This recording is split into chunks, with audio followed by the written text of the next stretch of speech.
Yes, Mr. Thompson. I'm fine, Mr. Thompson. Never been healthier.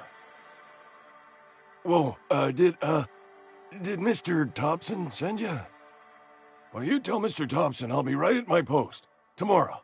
Bright and early tomorrow. Because I'm definitely not plagued. As spry as a spring chicken. That's old Abernathy.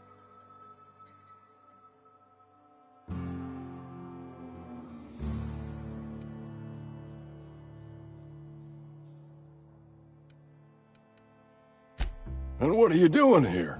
Visiting? Well, let me give you the grand tour. This here's my domicile, and there's the door.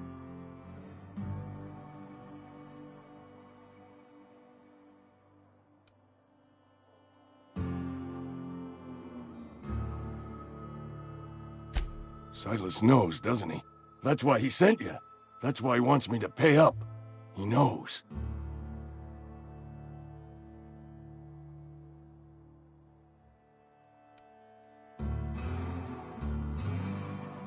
Sounds like he's already told you. You may as well hear it from me. I'm dying. I'm not long for this world.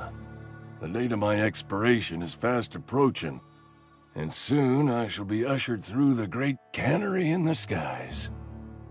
It's plague. Has to be. Silas knows. He knows I got one foot in my grave, and now he wants to charge me for the other one.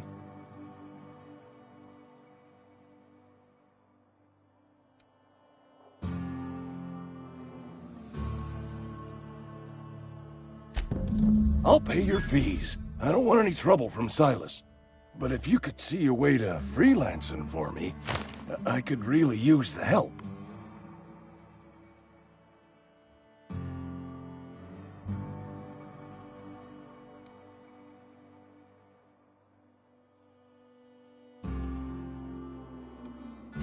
There's a cache of anthracillin tucked away in the old community center. Powerful stuff. Stronger than what we got, anyway. I need you to break in, nab that medicine, and bring it back to me.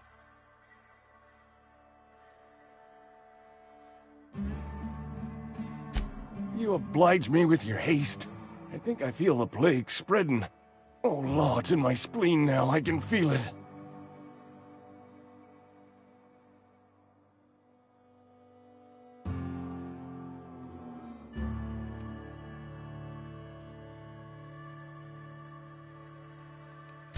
Just keep your head down when you're in there. Marauders have taken over. Probably tracking mud all over the archives.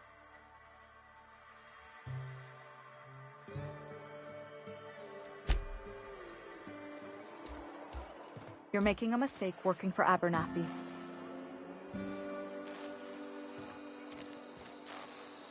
Excuse me. I'm Esther Blaine, Spacer's Choice Actuary. I overheard your talk with Abernathy. I hope you're not thinking about getting him that medicine. Abernathy is a well-known hypochondriac. Anthracillin is wasted on him. You're better off selling it to me instead.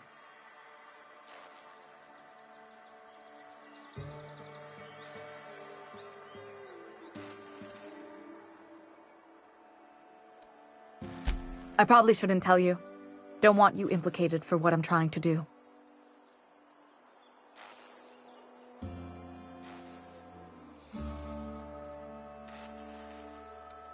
Alright, here's a summary.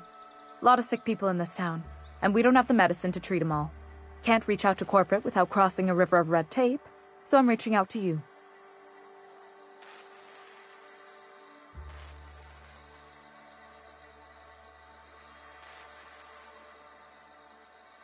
I'm paid better than Abernathy.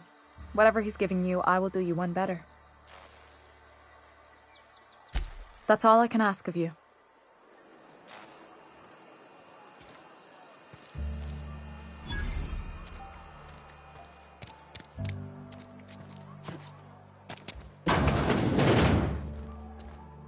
Please don't touch anything. Your hands are probably crawling with germs. Physical hygiene recapitulates moral hygiene. Cleanliness is next to lawfulness.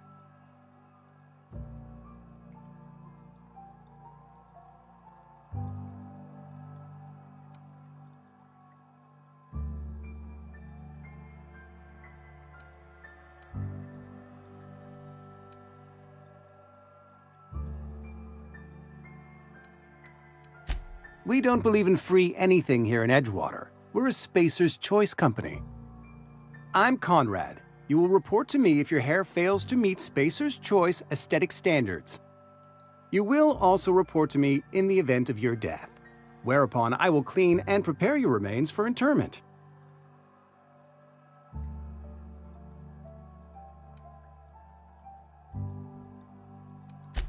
A ship? Dear me. You seem to have lost the ability to distinguish between reality and fantasy. This is what happens when you let your imagination run wild. I don't approve of fantasizing. It's a dreadful habit, corrosive to the mental faculties. You ought to let the vicar take a look inside your head.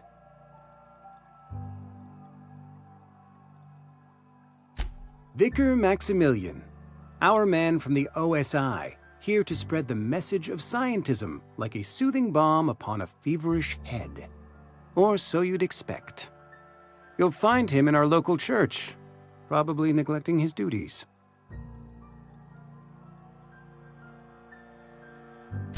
Ah, gravesite fees. Silas and I had talked about this at length. I thought I'd made it clear my pecuniary situation precludes the necessary restitutions.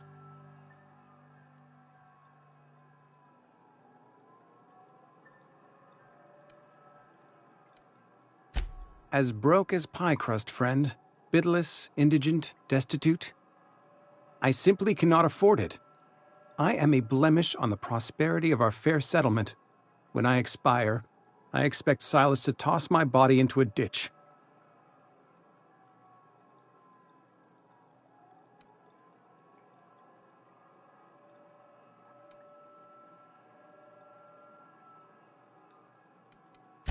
With what? My own blood? Tell Silas I can't afford to pay, and that I fully expect to have my medical rights revoked for this dereliction.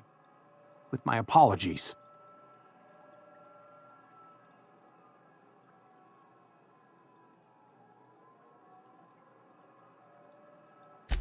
Some time ago, I fell ill with the plague. By the grace of the law, and through my own hard work, I'd proven worthy of treatment. Frankly, I don't imagine I'll earn that right a second time. The barber work hasn't been profitable, you see. I've had to keep this old place running with my own savings.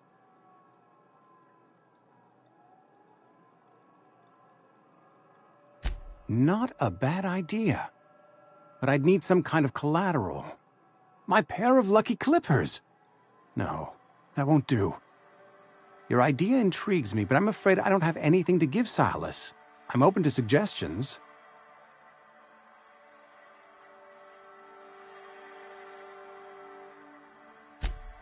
Much obliged.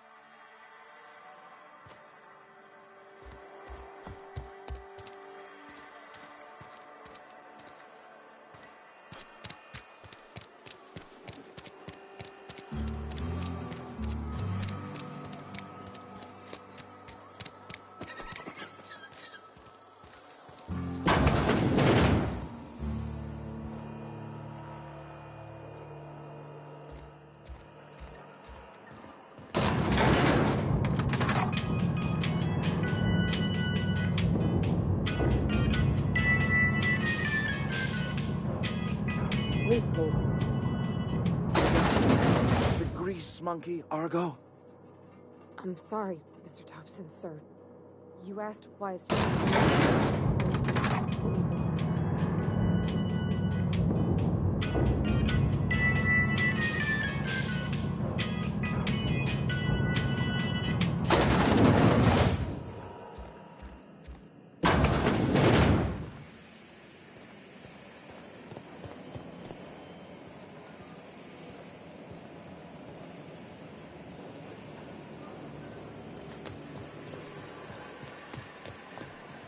You the new worker? Whatever. Make it quick, Tenderfoot. I'm busy.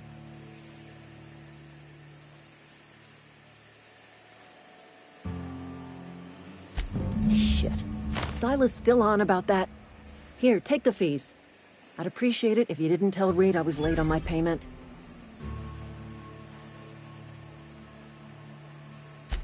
Because they're not my fees and not my gravesite. Guy I worked with shot himself. I paid the bill.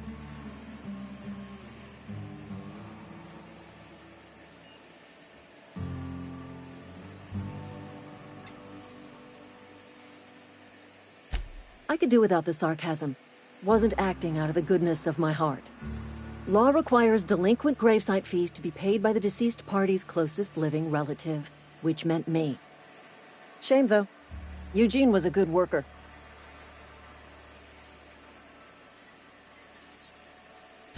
Woke up one morning and put a round through his upper story. Can't imagine why. The kid was doing all right at his desk. We all thought he was an upstanding receptionist. Just between the two of us, I'm pretty shocked his weapon didn't misfire. Spacer's Choice handguns aren't the most reliable.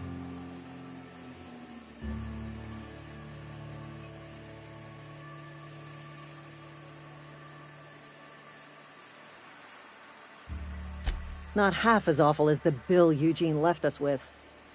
Suicide's a crime. The legal term is irreparable damage to company property. What Eugene did to himself was vandalism.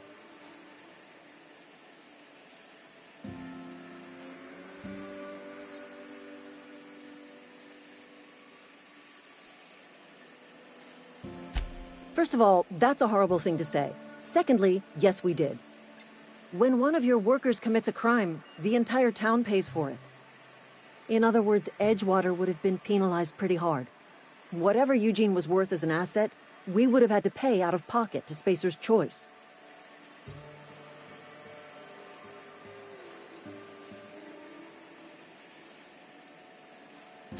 Well, excuse you. I'll have you know, Eugene was an asset to us all. May his atoms be commended to the law. All I know is Silas asked me for Eugene's gravesite fees, which means he was approved for burial, which means his papers went through, which means the town's in the clear. I'm just glad to put this whole ugly affair behind me. Eugene can rest his bones in peace, and the rest of us can get on with our own lives.